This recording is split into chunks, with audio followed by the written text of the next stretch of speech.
Donc, on va juste créer un compte épargne. C'est comme un livret A, mais un livret Bitcoin, un livret d'épargne en Bitcoin, qui soit accessible à tous.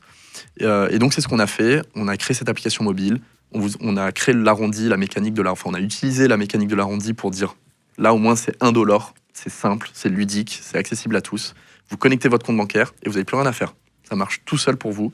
Après, évidemment, dans l'application, on peut acheter du Bitcoin de manière ponctuelle, à partir de 1 euro. En plus. Et revendre quand on veut. On peut revendre à partir de 1 euro quand on veut et récupérer son argent sur son compte Si bancaire. on veut s'acheter une voiture. Voilà, par exemple.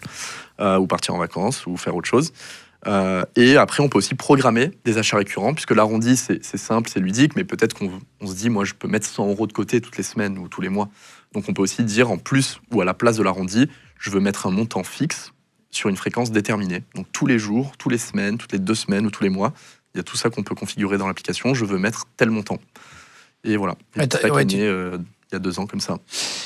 Ou 100 euros par jour même. C'est chacun en fonction de ses moyens. Ouais. Non, mais ok, en fait, tu peux. Mais ça, c'est hyper intéressant. Et donc, tu as un livret d'épargne. Donc, c'est-à-dire que tu n'as rien à gérer, en fait. Tu n'as rien à gérer. Nous, c'est pour ça que je donne cette analogie où on est un peu. Alors, je dis ça, c'est pas du tout. On n'est pas une banque, hein, parce que ça, c'est très important. Mais c'est juste pour que les gens schématisent un peu comme une banque de Bitcoin, dans le sens où on les gère pour vous, en fait. Et c'est ça, on est régulé pour ça, d'ailleurs. On est régulé pour fournir 2 types de services. Un, c'est l'achat-vente de Bitcoin contre des euros. Et deuxièmement, on est régulé pour ce qu'on appelle la conservation de crypto pour le compte de tiers. C'est-à-dire, on les conserve pour vous, comme un coffre-fort numérique. Donc, nous, c'est ce qu'on a développer. Et du coup, vous déléguez cette responsabilité à nous et vous gérez tout depuis votre application mobile. C'est hyper simple. Vous achetez, vous vendez, vous retirez.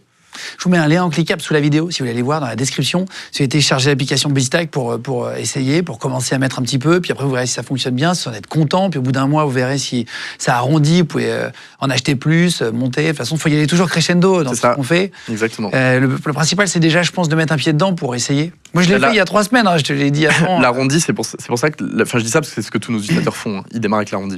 Parce que l'arrondi, c'est quelques centimes. Alors même si ça représente 10-15 euros, voilà, c'est que 10-15 euros. Pour certains, ça peut quand même être beaucoup. Mais en fait, c'est aussi, ce qui est assez drôle avec l'arrondi, c'est que c'est proportionnel à votre pouvoir d'achat. Enfin, à ce que vous dépensez. Donc les gens qui dépensent beaucoup, ils vont épargner beaucoup. Les gens qui dépensent moins, ils vont pas se faire surprendre. Ça va mettre moins d'argent de côté. Ça ne sera pas un énorme trou dans la caisse. Exactement. Et à la fin de l'année, ils pourront voir déjà... Voilà. Même toutes les semaines, le but, c'est qu'ils ouvrent l'app quand ils veulent. Ils peuvent suivre. Il y a une notification qui est envoyée dès que c'est prélevé et converti en Bitcoin. Ils peuvent suivre l'évolution de leur portefeuille, de leur compte épargne. Ils peuvent retirer quand ils veulent.